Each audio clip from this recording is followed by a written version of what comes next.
Hello and welcome back to this downful idealistic crusade. I wanted to talk a little bit more about the iconic Burt Bacharach score for the 1967 Casino Royale spoof film, which is by far and large the one thing everyone can agree on is the greatest thing to come out of the film, whether you love the film or you hate it or you write it off like most people do.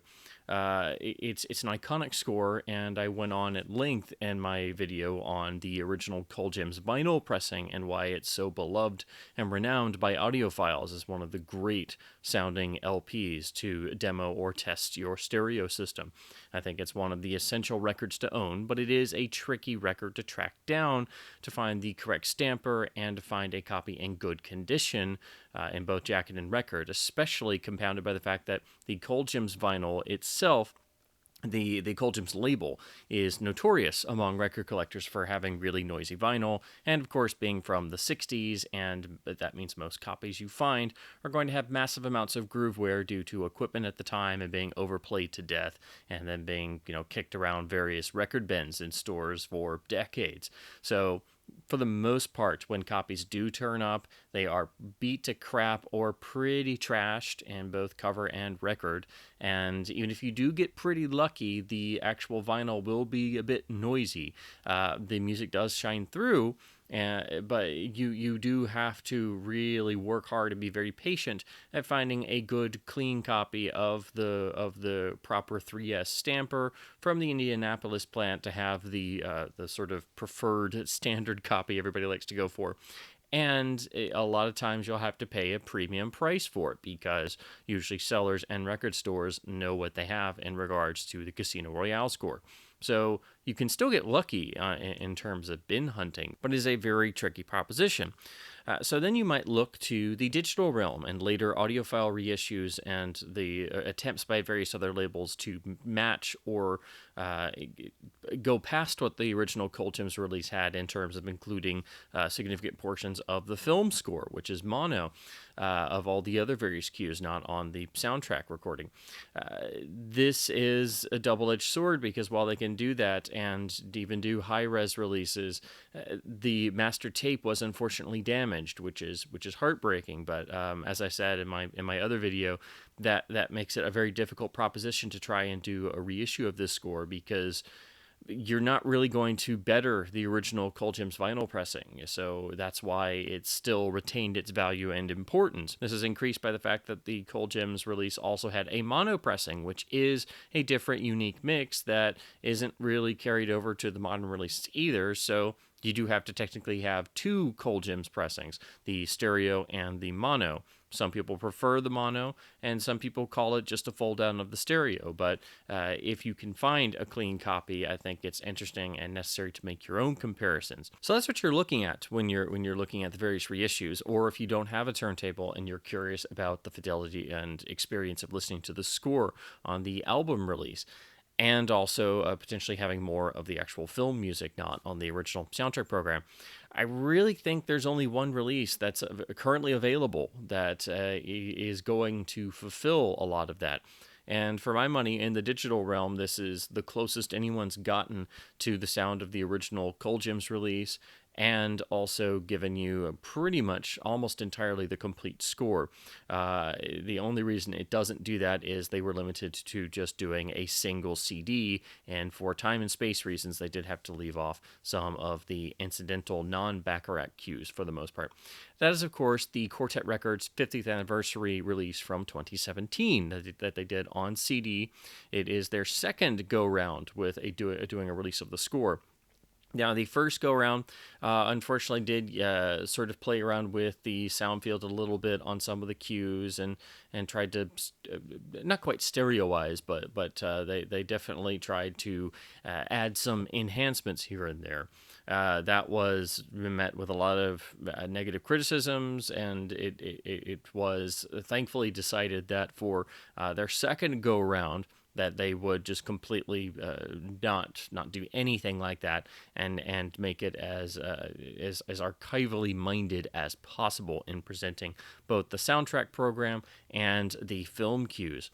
So this resulted in the 50th Anniversary CD, which you can always designate when you're looking at all the different copies because it has the red anniversary banner on the top of the CD. This project was spearheaded by the great Chris Malone, who is one of those names in the world of film soundtrack releases and restorations and special editions that if you see his name on something involved in any way, shape, or form, your money is well spent, and you don't really have to worry about the any quality issues. He is one of the great engineers and personnel involved in soundtrack restorations for a lot of the specialty labels. And again, you see his name on something, and you know you're going to get that fantastic level of quality with an archival mindset, and somebody who's going to put in the time to do all of the necessary deep research about the score, its production, the recording, the various releases, the film mix, and all the odds and ends that frequently get overlooked or not gotten into on outside of the boutique soundtrack label realm. So whether he's doing releases for Quartet Records or La La Land or Verice or Entrada or any of them, he is one of those one of the key people that if you see his name involved somewhere, then you know this is going to be worth your time. And so for CASINO ROYALE, that was really something, because there have been a variety of different releases by audiophile labels really since the 90s, and they all vary in their approach, and some are pretty good, but they're all out of print. They all fetch high prices on the used collector's market. That means I haven't got to try all of them, like especially the Classic Records release, which they even did a 45 RPM vinyl version, which looks very tempting, but it's very expensive, and also it was made after the master tape was apparently damaged. So the thought of plunking down for a rare out of print Classic Records title, knowing that it's still probably not going to match an original Colgems pressing because of the tape being damaged, I'm like, yeah, it's a bit of a hard sell. Plus, classic releases always have a price premium because they are very collectible, very highly sought after, and by this point have been out of print for decades. Kritzerland did a CD release, which was pretty good, but I missed out on it, and it went out of print very quickly. It's very expensive on the used market, and while it did include some of the film cues, it also tried to recreate the Colgems experience in the best way they thought they could, which was literally including a needle drop of an original stereo pressing. So that was probably the closest you could get in the digital realm to the Colgems vinyl, but was literally having a needle drop of the Colgems vinyl pressing. So, and that's how I thought it was just going to be. I thought that was the closest anybody was going to get, and I was going to have to, eventually find one of those and just have a needle drop or make my own. Once I've got a cleaner copy, of course. Then the release was announced, and I got my hands on a copy of the CD, and I was flabbergasted. This is astonishingly close for the soundtrack program compared to an original Colgems stereo pressing from 1967. And I couldn't believe that this was the case. I didn't know what sort of sonic wizardry had happened. Chris Malone, though, has written several articles and posted on some forums and things, and talked about the source that he was able to utilize for this release. And this sort of explains how he was able to get closer than I think anyone has so far in terms of all the other releases to the original Colgems vinyl release. He was able to source and utilize a safety master of sorts that had been made, I suppose, by the rights holders at some point from the original master tape itself, earlier in the digital realm. So I guess it was at CD resolution, 16-bit, 44.1 kilohertz, just as is. And this was before the damage happened to the tape. So he was able to source and utilize this as-is vault protection master that had been made before the damage had happened.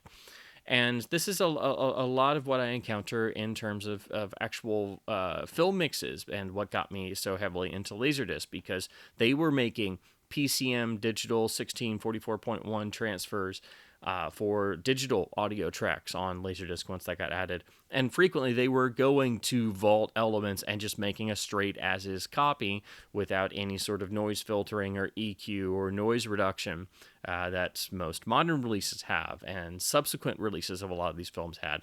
So that's why a lot of times a Laserdisc with a digital track is frequently better sounding than later releases, because it's more of an as-is scan of the audio element as it was at that time without any mucking about.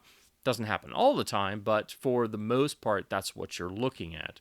Well, that's essentially what happens here with Casino Royale, and with very careful restoration work and presentation, Chris Malone was able to use this, and this is why I think in the digital realm, this is the closest anyone's gotten to the original, to the fantastic sound quality of the original Colgems vinyl.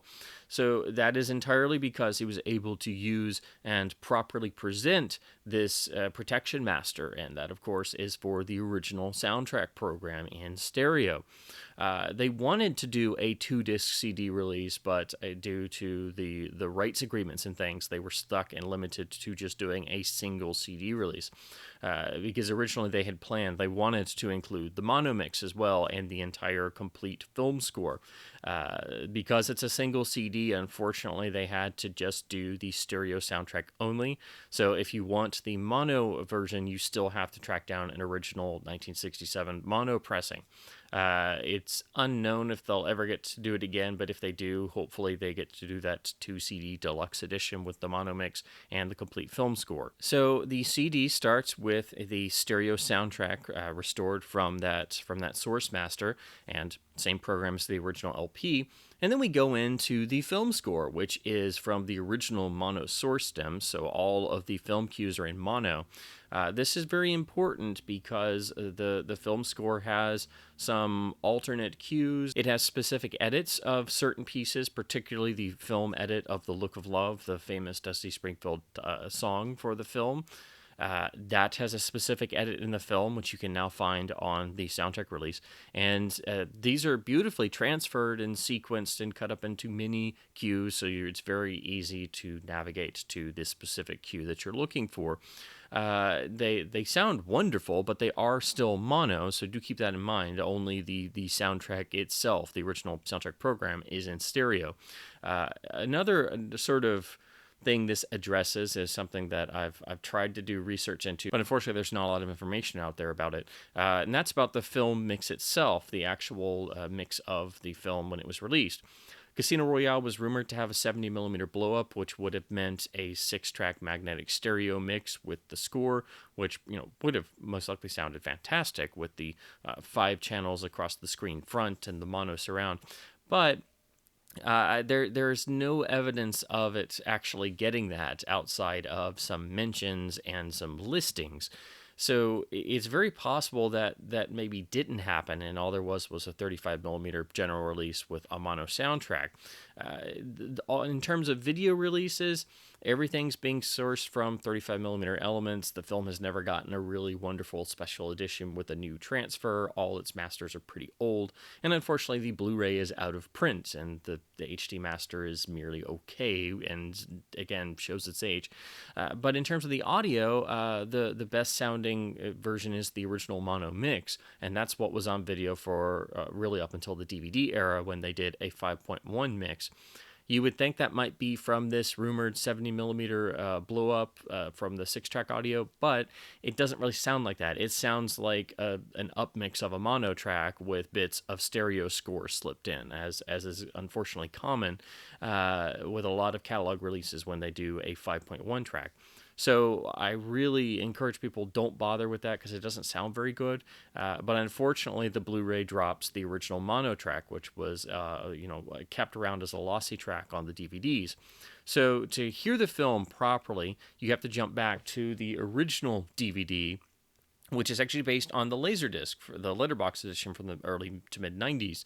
And actually, I think this is the best sounding version of the film, because it has a PCM mono track, and it sounds better than the later releases. So it's unfortunate that frequently happens, but it also shows you how beautifully the score was recorded and mixed, because the score actually sounds really healthy and wonderful in the original mono mix of the film itself. And that, of course, would make sense that it's a mono track, that because the score for the film was actually recorded in just mono, it seems, and all the source stems are from a mono master. There's no stereo elements for the film cues. So then I think it would be much less likely that there was a 70 millimeter blow up with a stereo track if the music was still all mono. Now, as I alluded to before, unfortunately, the film score is not 100% complete. They did have to make some slight deletions to get everything onto a single CD disc, again, entirely due to rights. So what they did was focus on the Bacharach material of the score explicitly. And so there are a couple source cues that are dropped, and also I think a little bit of the bagpipe music from the Scotland sequence. You still get pieces of that, but they tried to focus and make sure that all of the Burt Bacharach material was presented, and if they had to give up anything, it would be some of the source cues. So it's a nearly complete presentation. It's not 100%, and that's again entirely due to rights, licensing, and space issues. But it's I think the best job anyone's done so far in terms of presenting the as much of the film score as possible and the best sound quality as possible, because a lot of people would want to stereoize the mono or play around and try and make it sound quote unquote better. But here you have a pretty much well mastered as is presentation, and even though it doesn't match the fidelity of the stereo soundtrack recording, it's still really good, and especially for mono. And it's fantastic to have a clean source now for all of the wonderful film cues that get stuck in your head that are not on the original soundtrack. The probably one of the biggest ones for me, probably two of the biggest. One would be I get a lot of the Sir James theme for the David Niven character stuck in my head, but I also love the opening of the cars converging. That cue gets in my head all the time. So I'm so glad that we now have this wonderful source for the film cues. And if that wasn't enough, we do get a nice extra that was really unexpected and something that I wasn't even really aware of.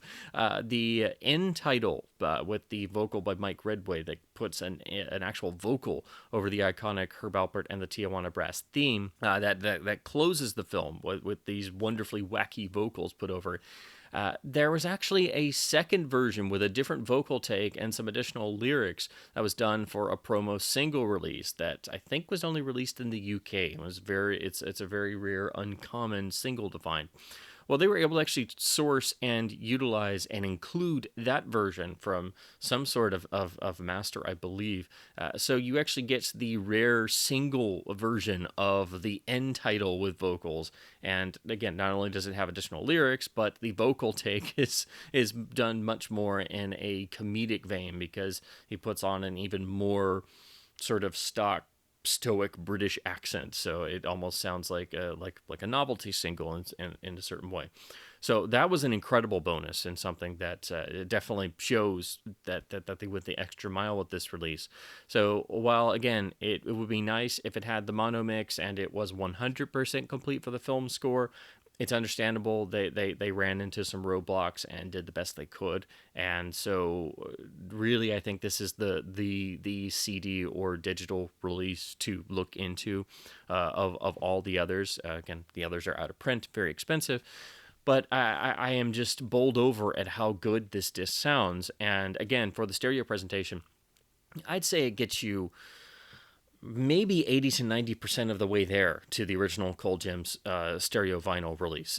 In terms of the sound quality, it's astoundingly close. The dynamic range is still incredibly wide. This is hitting, if you use the dynamic range meter, this is hitting, scores of 17 or higher in places. And for a 60s recording and having to source it from an old master and master it to CD, that's really saying something. And of course, the score is legendary for its extreme dynamic range, which is why the vinyl is so prized. So that is retained here, and nothing has been tampered with in terms of the dynamic range. And so you're getting that preserved as best as humanly possible from this source that Chris Malone was able to use, which I don't think anybody else has ever utilized. So that again sets us apart from all the other audiophile releases which had compromises baked in. So I really do that's why this has been my recommended version for people, and it is my number one recommended soundtrack release for people to pick up for their collections, because it is affordable, and astoundingly it's still in print. I don't know how, because like most of these, it is limited. It was only limited to 2,000 copies, but you can still purchase copies from Quartet's website or from U.S. retailers, because they're European labels. You might want to buy from a U.S. seller. Sometimes they even pop up on eBay. There's also, for vinyl fans, Quartet has done a number of vinyl runs and pressings of this restoration of the score. So basically, you're getting the CD across 2 LPs, and there are some that are limited color pressings as well, if you're into that sort of thing. So if you want a great sounding version of the Casino Royale score and you want it on vinyl, but you don't want to go the route of the Colgems pressing, you can actually get this Quartet release as a vinyl pressing. But I would assume, since this was originally sourced from a digital master, I would assume that's digitally cut vinyl, but it should sound the same as the CD, just if you insist, or you just want a version on vinyl. Now I'll talk about the packaging a little bit. Again, it is just a standard CD. This has the original iconic nude tattooed girl key image artwork by the legendary Robert McGuinness, on a lovely CD cover, but with the 50th anniversary banner to distinguish this from other releases. Another beautiful touch is in the tray. We have the original tagline, Casino Royale is too much for one James Bond. The 60s psychedelic motif is carried over onto the sides, spine, and rear. So again, this helps distinguish this from other releases of the score on CD.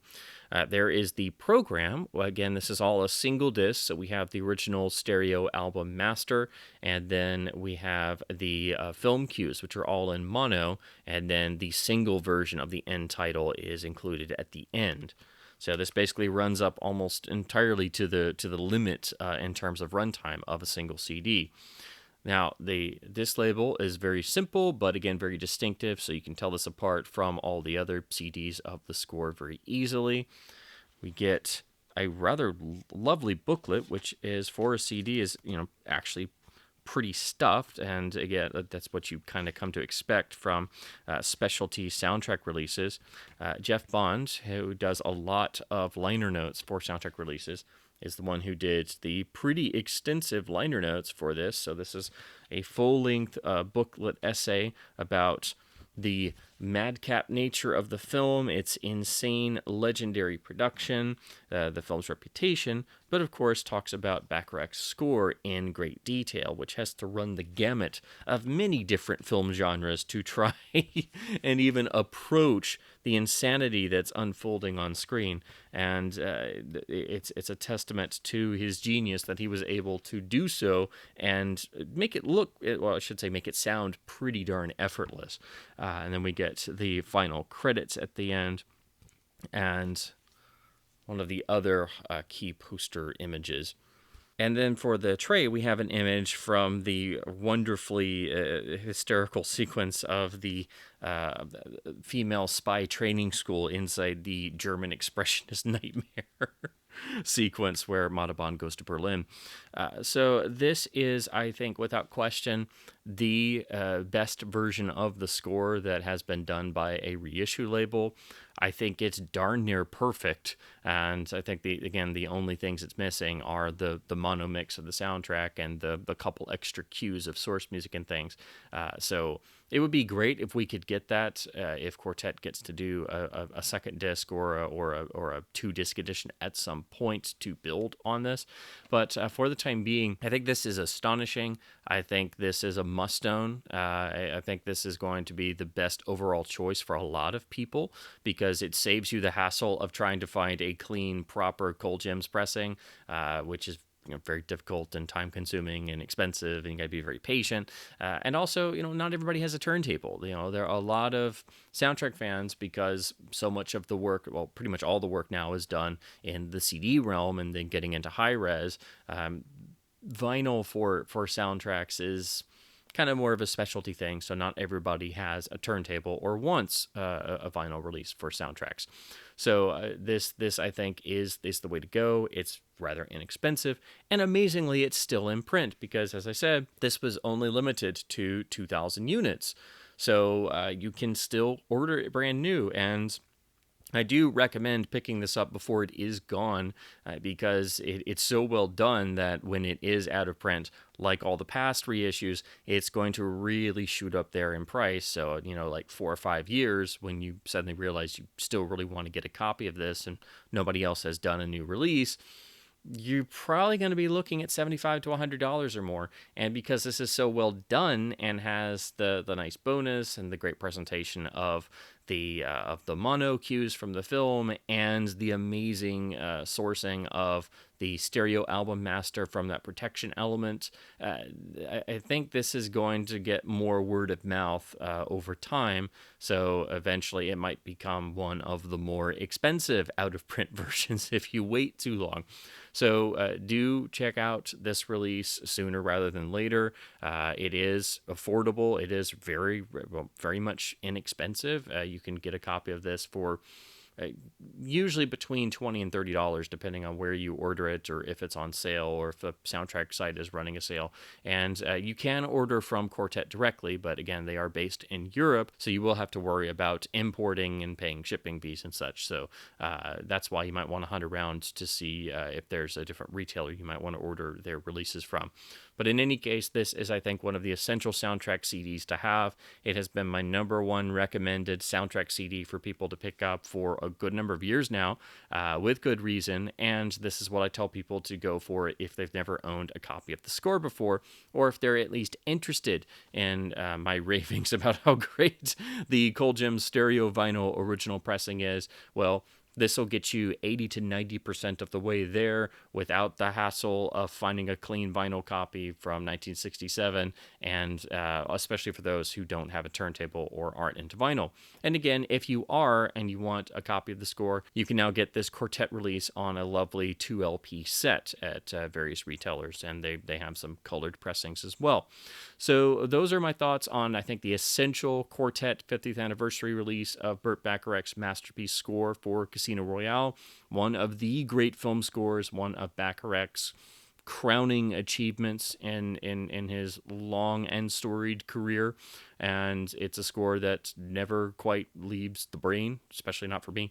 And it's so magically alive as that it's wonderful that we now have a digital means of listening and enjoying the score that actually approaches what it can sound like and what it does sound like on the original Colgems vinyl release from 1967. So it's not perfect, but it's as perfect as somebody could make it with the constraints of the damaged master tape and having to stick to a single disc CD. And you get that attention to care and detail and really striving for quality with this release, as you do with pretty much all Quartet releases and all the other great work being done by other soundtrack labels as well. So my hat's off to Chris Malone and the team behind this release and Quartet Records, and it is, I think, one of the essential soundtrack CDs, and it's still in print. So go get a copy and add it to your collection, and have a lifetime's worth of listening enjoyment to the Burt Bacharach masterpiece score for the 1967 spoof film CASINO ROYALE. So as always, do keep supporting independent record stores by buying locally when possible to help keep them in business, and by supporting the incredible work being done by all the specialty boutique soundtrack labels. They are really not just preserving soundtracks, but they are also preserving film music history and culture, which is something that has been frequently overlooked and buried over time. And without their incredible work, we are in danger of not just losing access to scores, but losing scores in the score history, and the not just in the terms of cues that were not originally released or deleted, but the actual history of the recording process and the work of the composers, and just the legacy of film music. So again, whichever specialty label you may be looking at, they're all doing incredible work and continue to be doing so. So do support them wherever possible. And as always, thank you ever so much for watching.